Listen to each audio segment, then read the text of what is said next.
Hello, I'd like to begin by saying a massive thank you to Cecilia Chan, to Doug Cole, and for everyone involved in this global webinar series for inviting me to be involved and to give a talk here today. And a big welcome to all of you who are listening. So today I'm going to be talking about belonging, being, and becoming, and exploring possible selves through the transitions into, through, and beyond higher education. Um, So I'm going to start by talking a little bit about some of the work that I've done around transitions and how students experience transitions into university, what that can tell us about their transition through university, through the different levels of study, and then out of university into graduate employment. I'm going to think about that through a theoretical lens of being, belonging, and becoming. And also looking forwards to who might I become, exploring the concept of possible selves. So how can we help our students to imagine a future that's beyond their lived experience to the point at which they graduate? We're going to think a little bit about including diverse possible selves. So I'm going to talk a little bit about some of the disability research that I've conducted. And finally, think about the practical applications of these theories and these findings to look at how we can teach for graduate employability and prepare our students for an unknown future. So if you look around the literature on transitions, you'll find a lot of things in common across different studies from different researchers in different cultural contexts. There's a very strong emphasis on the idea of transitions as change. So moving from one context to another, for example, moving from school to university or moving from university into employment. And to some extent, that change is framed as a journey. But much of the literature on transitions focuses on the initial start at university. So that movement from school into university. And I would argue that we also experience transitions between levels. So from first year to second year of university, from second year to third year of university, and into postgraduate study or into employment afterwards.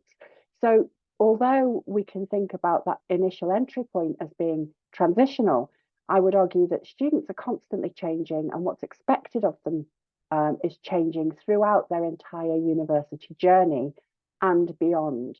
And I think we can learn a lot from research into transitions that's been done to think about how we can equip students going forward for transitions out of university. The literature tends to focus on transition as a challenge. So when students start university, they leave home. They leave behind their family, their school friends, their neighbourhood friends.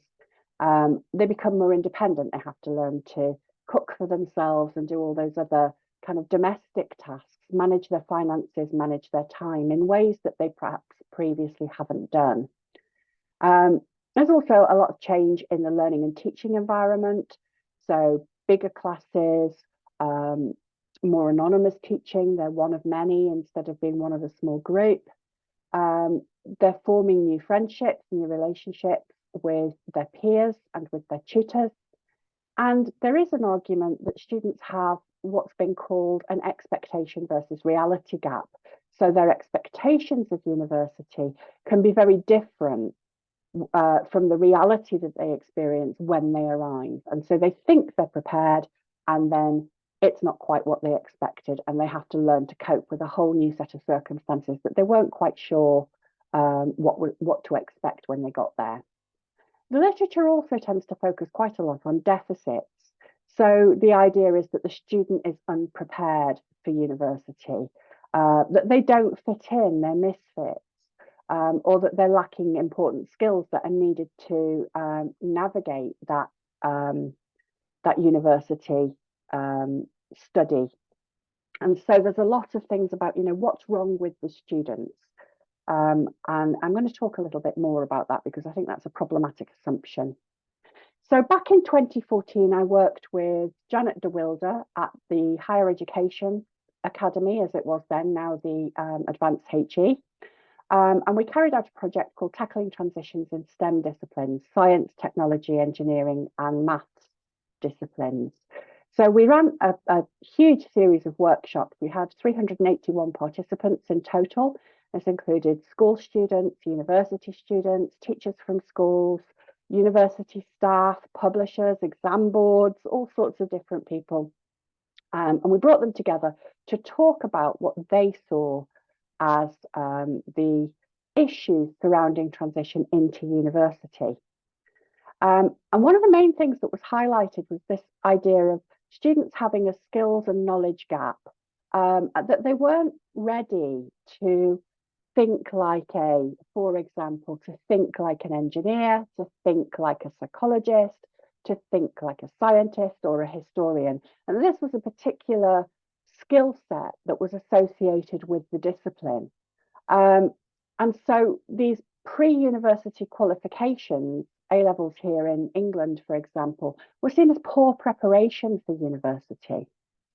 Um, on reflection now, I wonder, you know, to what extent pre-university qualifications are intended to prepare students for university. And I think, there's a responsibility on us as university staff to support students to begin to think like a astronomer, engineer, historian, whoever they might be. Our participants talked about a lack of explicit signposting, so making the unknown known. If students don't know what university is like, we should be telling them what university is like before they get here, and that would help to prepare them. The idea of anonymity and class sizes was a repeated comment from our participants. So in particular, in disciplines where there were large numbers of students, maybe 300 students in a class, that the individual student could feel lost and not be seen or not know their tutor, and their tutor wouldn't know them. And there was discussion of tensions between the sectors, that the pre-university environment, those teachers, those students needed to be able to talk to people from universities to understand what would be different about the teaching styles, to help share understanding across the sectors, to inform collaboration and cooperation between schools and universities, and share resources and research. And students themselves were actually really keen to support this and to be engaged with working with students across the different sectors.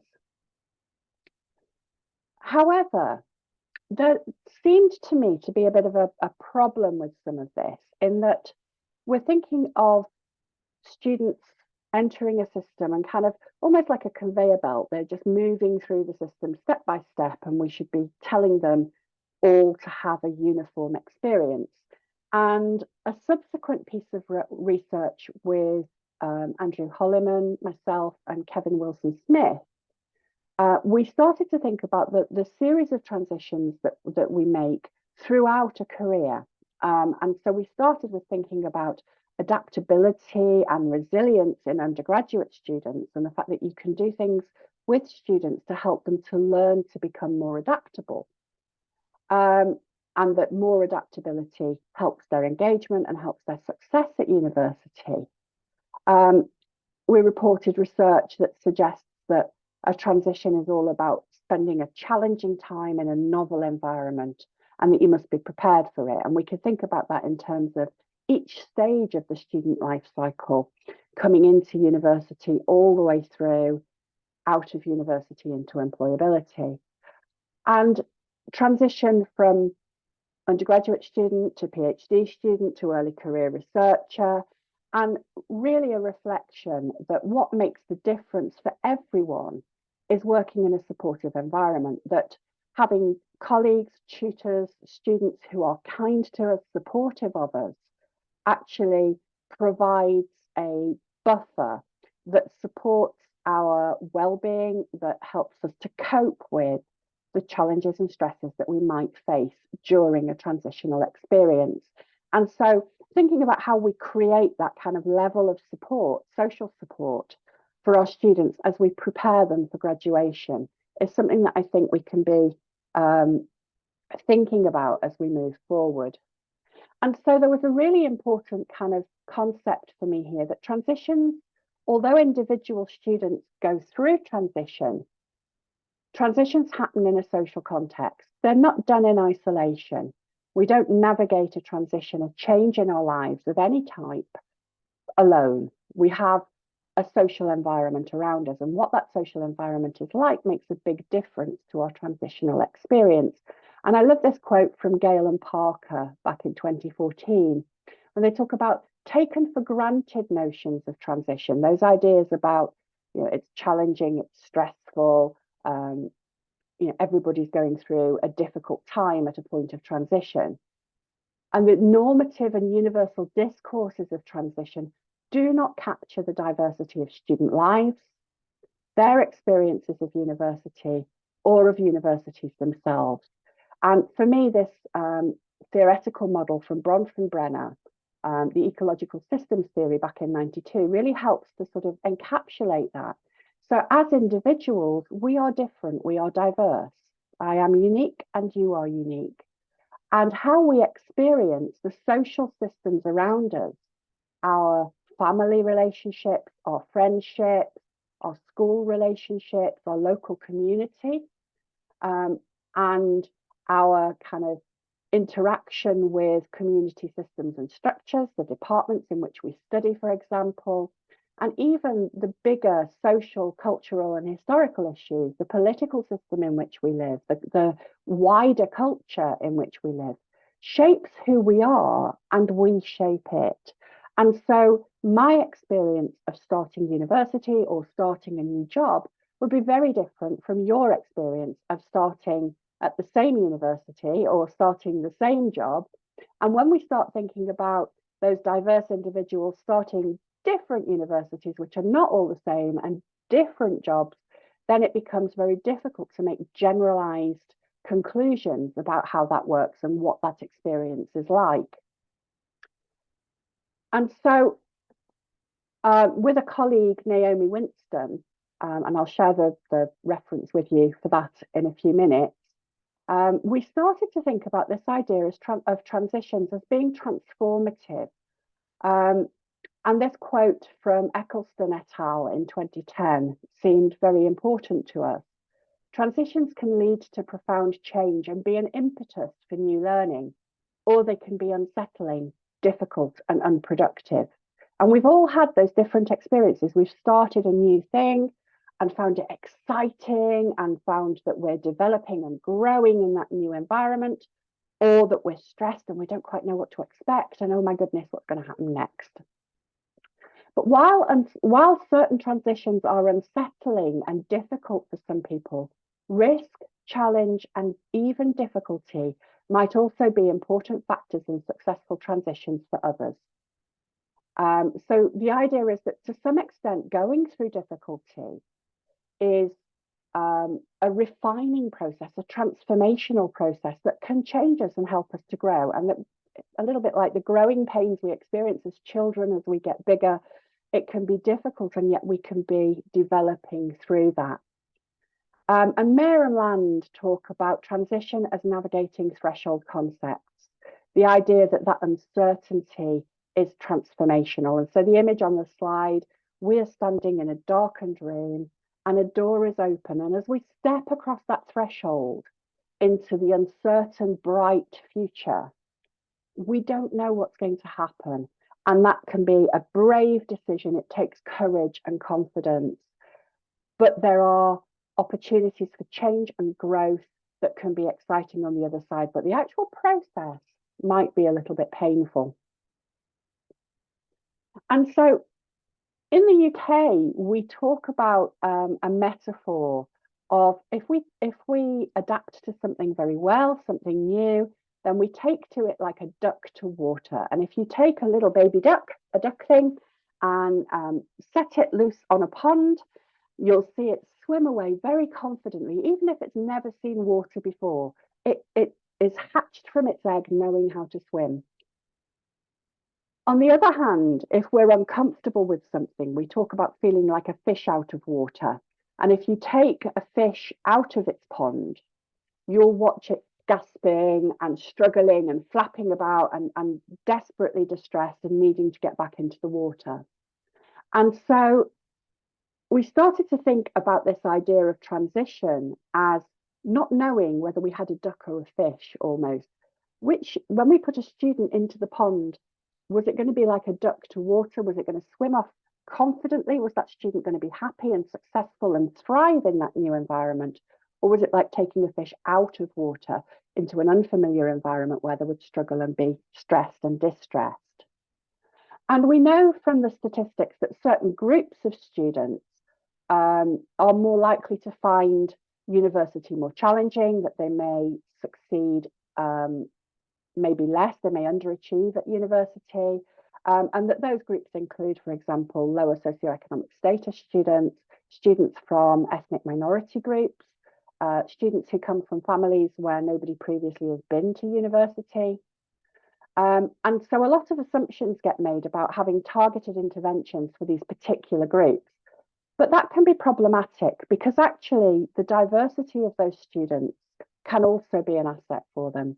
And so what we were interested in finding out was why it was that some students from a disadvantaged background might really thrive at university, and some students from more privileged backgrounds who are maybe more suited to going to university on paper may still have a difficult time. And what we realized, Naomi and I, was that there were two types of knowledge about universities. Knowledge about university is all the things that if you haven't been to university, you hear from others. And so if you come from a family where lots of people go to university, you'll have heard of lots of different experience. Your big brother went to this university, had this experience, has this advice for you. Your mum went to a different university and she had this experience, she has this advice. Your friends, your peer group, all have advice for you, and you gain lots of knowledge about university, but maybe not about the university that you're going to, and maybe not about the experience that you're going to have as a unique individual. However, knowledge of university is missing for everybody. And so no matter how much you hear about university before you go, if you're lucky to hear lots of advice from your friends and family in your social group, then you still don't have that knowledge of university, that understanding of what it's like to be immersed in that university culture and to live there and to study there and to mix with the group of people that you meet. So knowledge of university is missing for everybody, and that can explain why it is that students who apparently have all of the benefits and advantages when they start can still find that university transition difficult. And so we may be able to say that there's predictive value to some of these demographic group memberships, but there are no certainties. All students may be at risk. And so all students may take to university like a duck to water, or they may take to university and find it a difficult experience like a fish out of water. And so Naomi and I wrote a book chapter looking at a study that we collaborated on. And we argue that problematizing transitions isn't a helpful approach. Telling all students, you're going to go to university, it's going to be really difficult, you're going to find it a challenge, is not a helpful way to go, because for some of them, it won't be a challenge. And they can actually spend their time wondering why on earth they're not struggling. What are they missing? What didn't they get? And transition can be exciting, and it can be transformational, and it can be both challenging and transformational and exciting. And so what we wanted to do was to capture the student experience from them themselves, rather than making assumptions about what we thought might be happening. So what could we do to facilitate successful transitions? So we conducted a survey which included some quantitative measures, a Likert scale, and some open questions to collect their thoughts. And what we found in the quantitative part of the survey was that students, we measured their confidence in certain skills at the beginning of their first year of study, and again at the end of their first year of study. And we were really looking at, how the confidence in skills changes. And you might expect that at the beginning of the year, you're not very confident in something, and then you practice it through the year. And at the end of the year, you're more confident because you've had a year's practice. But actually, that's not what we found. And what we found was that students came in with some skills slightly less confident, but then through the year, they got more confident. So, for example, they got more confident in searching for academic sources. So being able to do a literature search and find relevant reading through literature databases and things like that. They got more confident in that. And that makes sense because they wouldn't have had to have done it at school, but they will do it at university and they'll get lots of practice. They got more confident in, for example,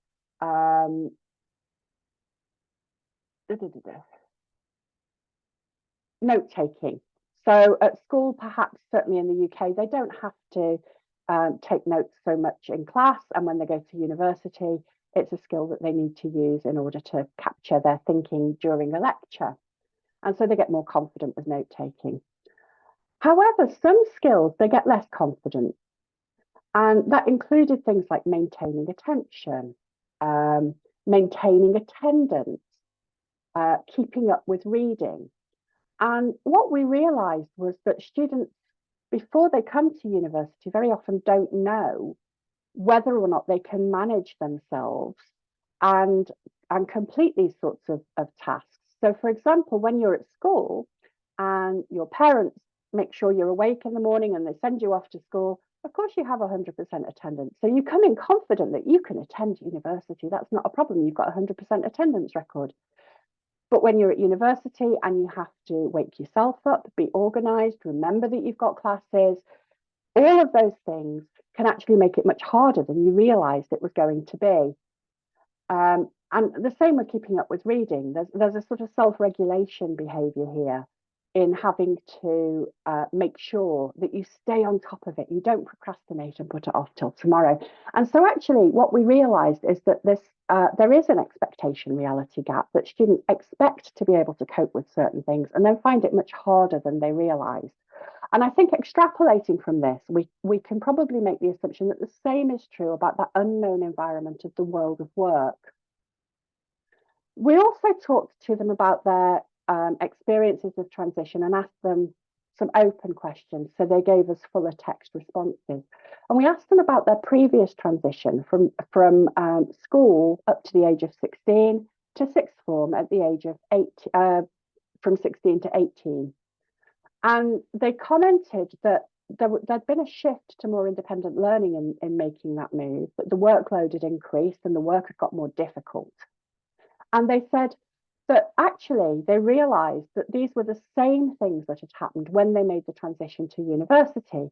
And so in moving to university, the work got harder, it was more independent, and there was more of it.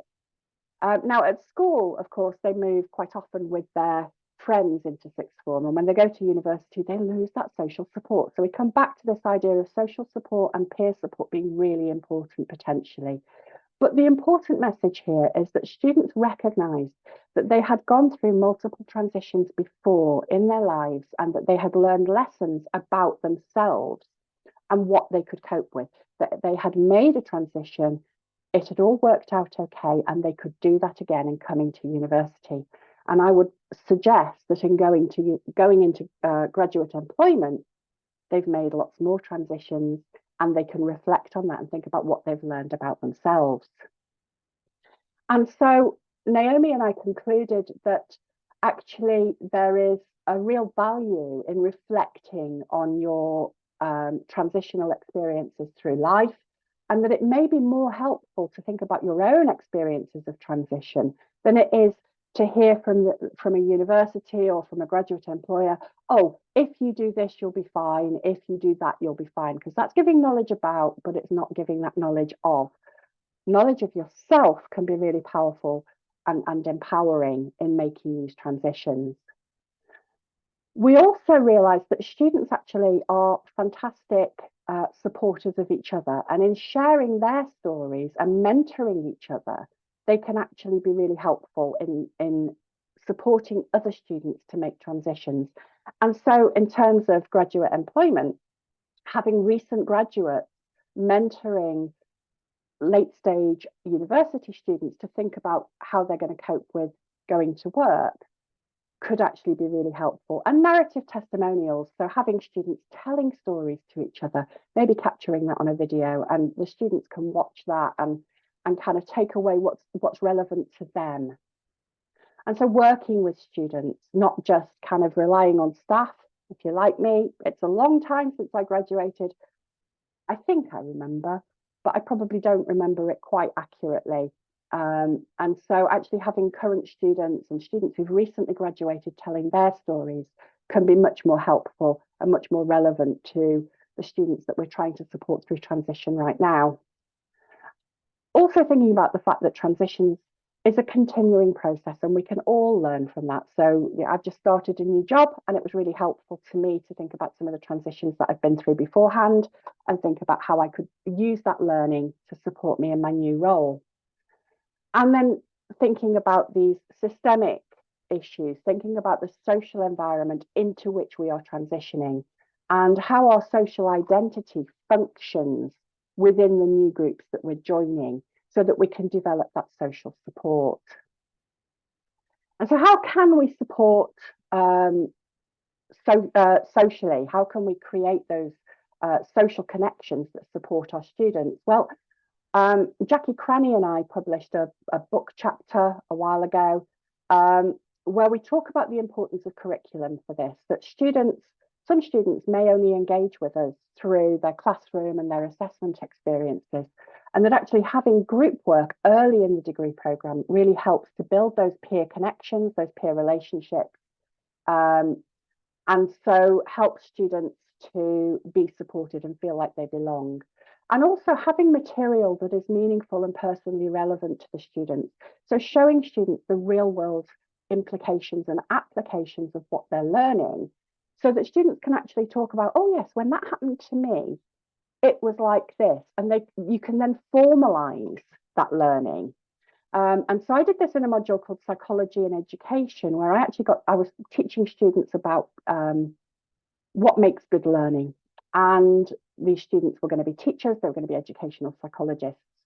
And we talked about how school had been for them. And there was a large group of international students. So they were able to talk about what it was like to go to school in China or in Europe or in the UK.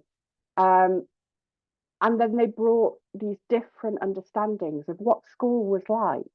And we were able to work from that to think about how do we support students moving into different contexts. And then I could make it more formal, more academic. But they started where they were, and it means that everyone can bring a perspective and everyone feels valued within that group. So then we move on to Mian and Howell's work around belonging and becoming and being. So being is about who am I? Becoming is about who will I be? And belonging is about how I fit in. And of course, we all want to fit in. So belonging is very much a complex concept. It's about how our environment fits with our individuality, how we connect with that environment and the people around us. It's linked to our belongingness to our subject. So feeling like I'm a psychologist or feeling like you're an engineer or whatever.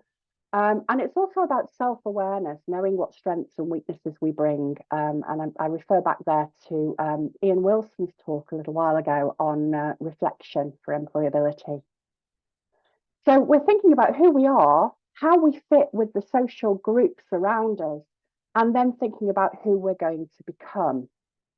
And when we think about who we become, I like to refer to this idea from Marcus and Nurius.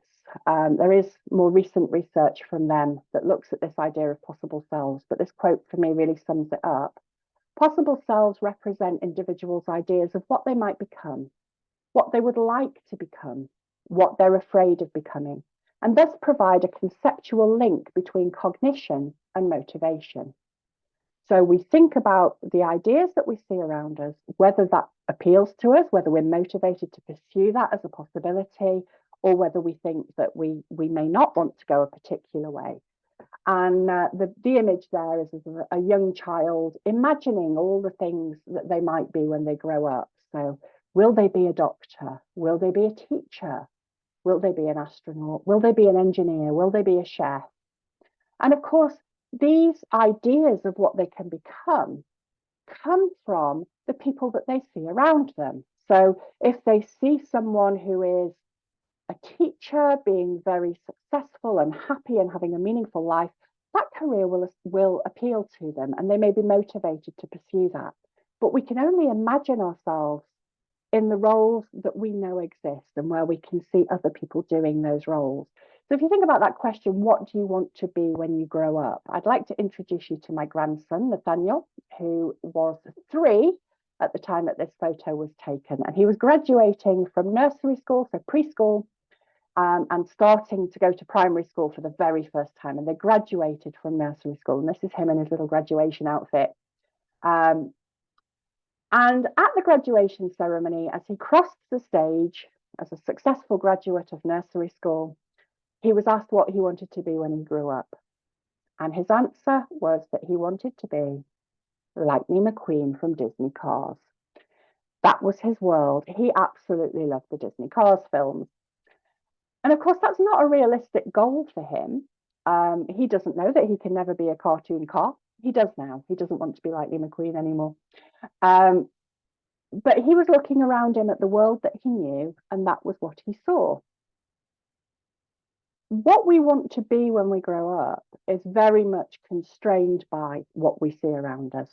Nathaniel saw Disney Cars and Lightning McQueen. That's what he wanted to be. Do we see role models, real people who look like us, think like us, have the same characteristics as us, doing the things that we want to do, or presenting examples of what we might want to do?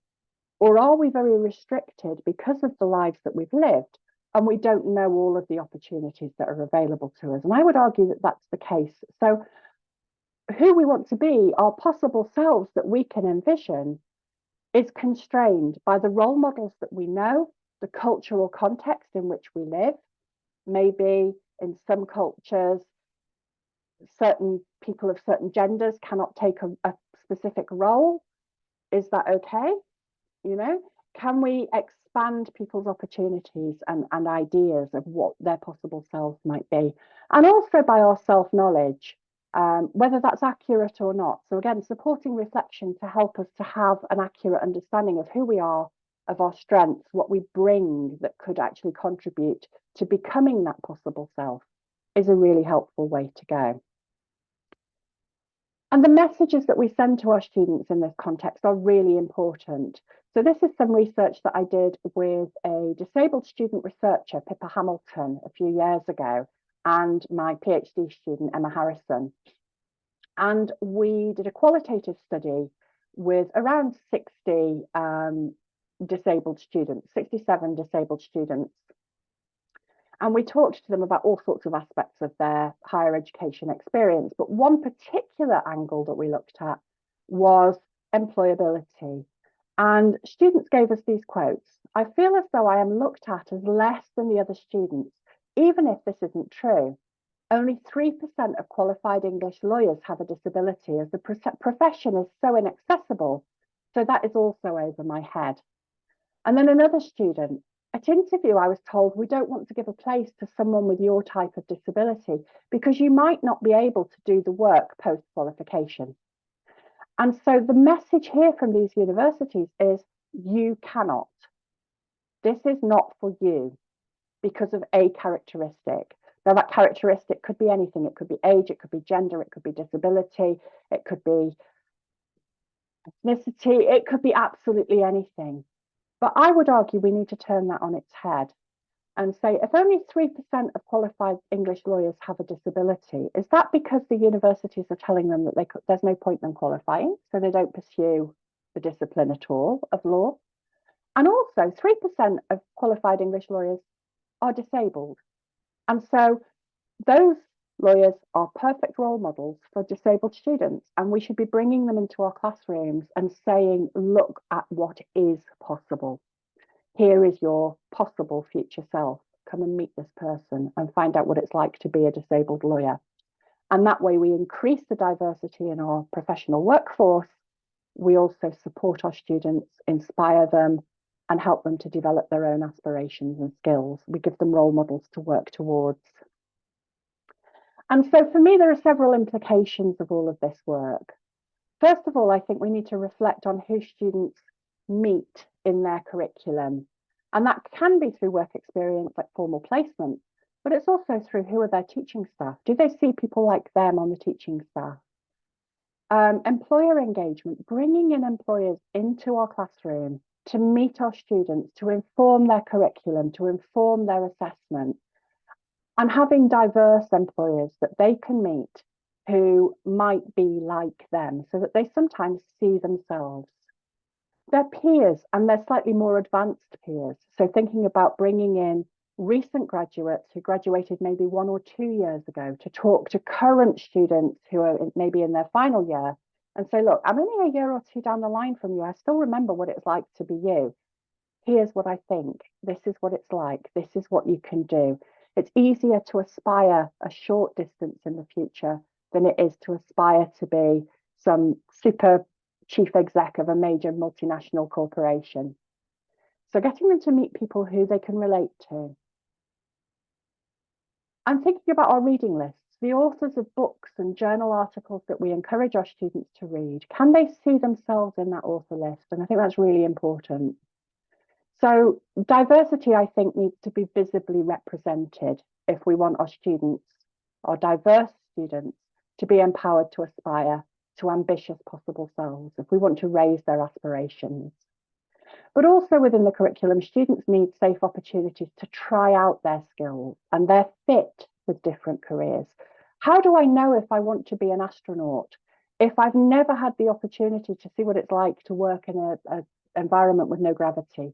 How do I know if I want to be a forensic psychologist if I've never set foot in a prison and I don't understand what the job is all about? So doing things like having active learning opportunities in the classroom where they try out safely the skills that they've got to solve problems that real employers are facing. Authentic assessment, where they're actually learning, they're doing assessments that are set by employers to solve real world problems and encouraging their reflection and their personal development within this. Where are my strengths? Where are my weaknesses? How can I use this feedback to get better at this thing that I really need to be good at if I want that career? And so we need to empower our students. They need to be able to see their own potential. And then we need to be able to help motivate them to work towards that positive future. And I leave you with that question.